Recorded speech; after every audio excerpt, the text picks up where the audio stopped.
ये थे इंडिया के सबसे बड़े stock market investor Rakesh Jhunjhunwala ji. इन्हें इंडिया का बिग बुल, इंडिया के वॉरेन बफे के नाम से भी जाना जाता है। दोस्तों, जब 14 अगस्त 2022 में इनका देहांत हुआ तब उनकी कुल दौलत थी पूरे 45,000 करोड़ रुपए। लेकिन एक समय ऐसा भी था कि उनके पास इन्वेस्ट करने के लिए बिल्कुल भी पैसे नहीं थे और उनके पिताजी ने उन्हें पैसे देने से इनकार कर दिया था, जिस वजह से 1986 में उन्होंने अपने सेविंग के 5,000 रुपयों के साथ शेयर मार्केट की दुनिया में कदम रखा। तो आखिर कैसे एक मिडिल क्लास फैमिली के एक लड़के ने शेयर मार्केट से 5,000 रुपयों से 45,000 करोड़ रुपए कैसे बनाए और इनके वो कौन से सीक्रेट्स और टिप्स थे। इसी के साथ 1992 के हर्षद मेहता स्कैम से इनका क्या रिलेशन रहा था, सब कुछ जानेंगे इसी वीडियो में। तो हमारे साथ वीडियो के अंत तक बने रहिए। तो इस कहानी की शुरुआत होती है 3 जुलाई 1960 को, जब एक मारवाड़ी फैमिली में राकेश झुनझुनवाला का जन्म हुआ। उनके पिता एक इनकम टैक्स ऑफिसर थे और उनका नाम था राधेश्याम जी। जबकि उनके पिता इनकम टैक्स ऑफिसर थे, जिस वजह से उनके घर पर share market, finance, economy, profit loss से रिलेटेड बातें होती थी, जिस वजह से राकेश जी का बचपन से ही शेयर मार्केट की तरफ इंटरेस्ट बढ़ने लगा था। वह अपने खाली समय में न्यूज़पेपर में स्टॉक मार्केट से रिलेटेड आर्टिकल्स को पढ़ते थे, पर उनके पिताजी उनके एजुकेशन को लेकर बहुत ज्यादा सीरियस थे और उनका सजेशन ये था कि स्टॉक मार्केट की बजाय उसे अपनी पढ़ाई में ज्यादा ध्यान देना चाहिए। जिसके बाद राकेश जी ने मुंबई के Sydenham college of commerce and economics से ग्रेजुएशन पूरा किया। और आपको बता दूं कि राकेश झुनझुनवाला चार्टेड अकाउंटेंट भी है। अब पढ़ाई खत्म हुई। अब राकेश जी ने अपने पापा से स्टॉक मार्केट में अपनी करियर बनाने की बात रखी और जाहिर है पापा से पैसों की डिमांड की, पर पापा ने पैसे नहीं दिए और किसी भी फ्रेंड या रिश्तेदार से पैसे उधार लेने से भी मना कर दिया। फिर उन्होंने अपने सेविंग के 5,000 रुपयों के साथ शेयर मार्केट की दुनिया में कदम रखा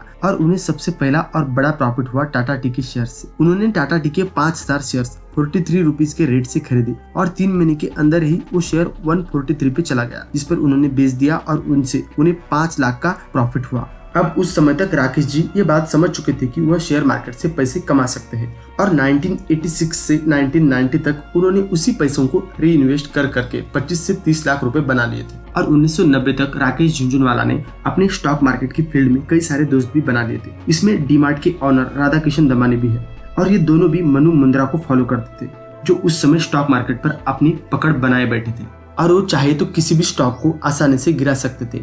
एक इंटरव्यू में राकेश जी ने कहा था कि उन्होंने उस दौरान शेयर को बेच के करोड़ों रुपए कमाए। अरे वेल, मैं जिंदगी का सबसे बड़ा पैसा कमाया शेयर बेच के।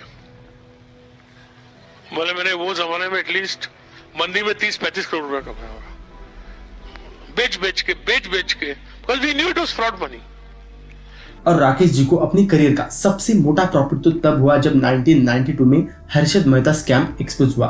उसके अगले कई दिनों तक सेंसेक्स अपने निचले स्तर तक टूट गया था। उस दौरान राकेश जी, राधाकिशन दमानी जी ने करोड़ों रुपए छापे। इसके बाद इंडिया में इंडस्ट्रियलाइजेशन, इसी के साथ इंडियन इकोनॉमी, इंडियन जीडीपी और इंडियन शेयर मार्केट में काफी चेंजेस दिखाई दिए थे। और उसके बाद राकेश झुनझुनवाला को ये लगा कि अब आने वाले कई सालों तक इंडियन स्टॉक मार्केट ग्रो करेगा। जिसके बाद ट्रेडिंग को छोड़कर वो असल में इन्वेस्टर बने थे। इसका एक बड़ा एग्जांपल है कि 2003 में उन्होंने टाइटन कंपनी के 6 करोड़ शेयर्स मात्र 3 रुपए के रेट में खरीदे थे और बाद में चाहे तो वो उस शेयर को 10, 40 या 400 पर बेच सकते थे, पर उन्होंने ऐसा नहीं किया और आज टाइटन कंपनी के एक शेयर की प्राइस है 3,500 रुपए। इसके अलावा लुपिन, क्रिसिल, प्राज इंडस्ट्रीज जैसी कंपनियों में उन्होंने इन्वेस्ट किया हुआ है और 2021 में उन्होंने अपनी खुद की कंपनी आकाशा एयर की स्थापना की।